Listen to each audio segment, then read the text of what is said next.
Alors sur notre plaine africaine, on retrouve deux espèces d'oiseaux, des autruches et des grues. On retrouve aussi des coqs de leche, qui sont une espèce d'antilope, des zèbres et un animal emblématique de la savane africaine au très long cou. Je vais évidemment parler de la girafe. Alors il faut savoir que la girafe, malgré son très long cou, elle a autant de vertèbres cervicales donc au niveau du cou que nous, 7. Sauf qu'évidemment, ces cervicales sont de taille bien plus impressionnante que les nôtres, et heureusement. Alors pour boire, la girafe, elle a la particularité de devoir écarter complètement ses pattes avant, justement pour que sa tête puisse atteindre le cours d'eau dans lequel elle souhaite boire.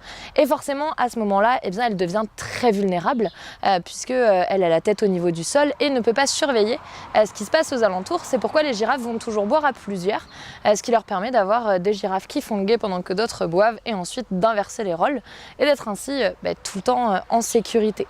Alors forcément, quand elles descendent leur tête au sol pour boire, le risque, c'est du coup que le sang descende en trop grande quantité au niveau du cerveau, puisque normalement il est propulsé avec une assez forte pression, justement pour pouvoir atteindre le cerveau lorsqu'elles ont la tête debout. Et du coup, elles ont une petite valve qui bloque justement cet afflux sanguin pour éviter que ça ne les étourdisse.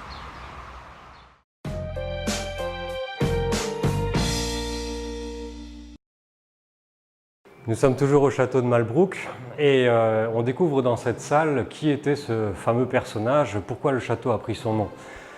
Malbrouck, en fait, son vrai nom c'était John Churchill et c'est le premier duc de Marlborough. Il est né en 1650 et va se faire connaître au cours d'un conflit très sanglant à la fin du règne de Louis XIV, la guerre de succession d'Espagne. Les origines de ce conflit sont d'ordre familial. En fait, le trône d'Espagne a toujours appartenu depuis Charles Quint à la famille des Habsbourg, jusqu'à Charles II qui est mort le 1er novembre 1700 sans héritier, et par testament il lègue son trône au petit-fils de Louis XIV. Louis XIV accepte le testament le 16 novembre 1700. Du coup, toute l'Europe se coalise puisqu'il est hors de question que la France et l'Espagne soient réunies sous la même couronne, et Malbrouck, c'est le nom qu'on va donner à John Churchill, le duc de Marlborough. Il sera en fait le chef, l'un des plus grands chefs militaires de la coalition européenne qui décide d'attaquer la France en 1700 au cours de cette guerre qu'on appelait la guerre de succession d'Espagne.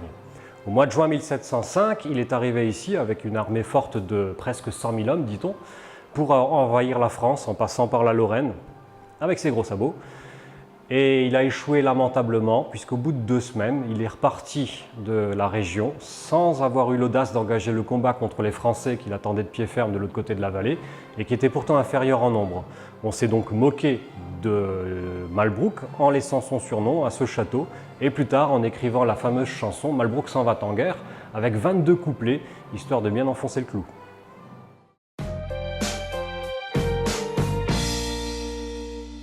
Bonjour, je m'appelle Pauline Fascinetto, j'ai 24 ans, je suis adjointe responsable de salle dans un restaurant.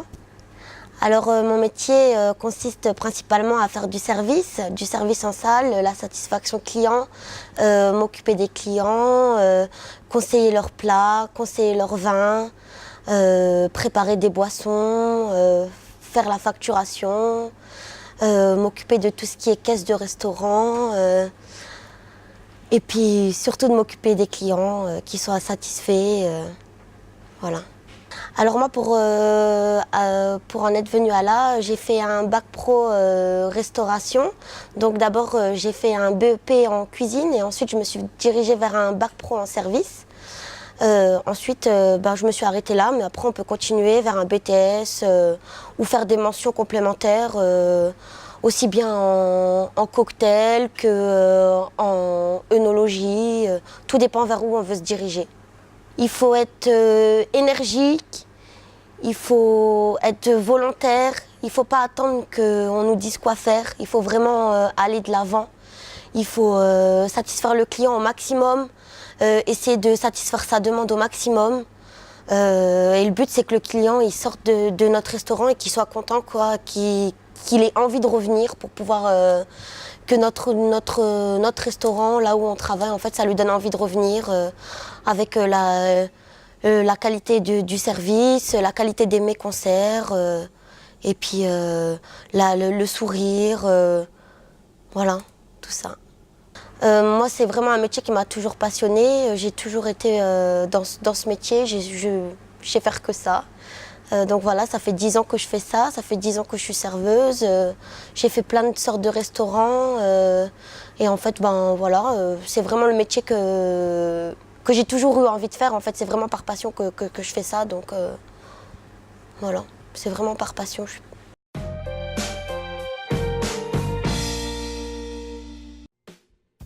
La fête des seniors s'est déroulée sur 2 jours au complexe Raymond Lambert.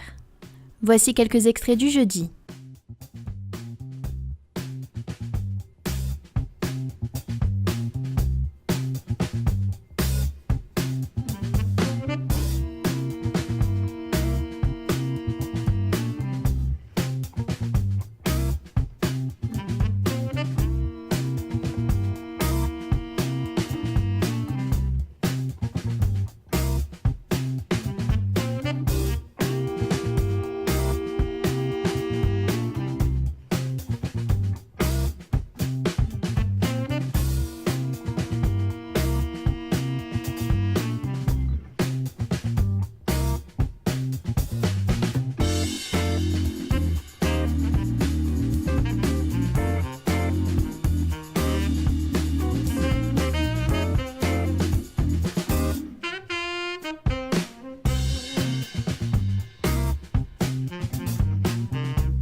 Repas, danse et bonne humeur étaient au rendez-vous.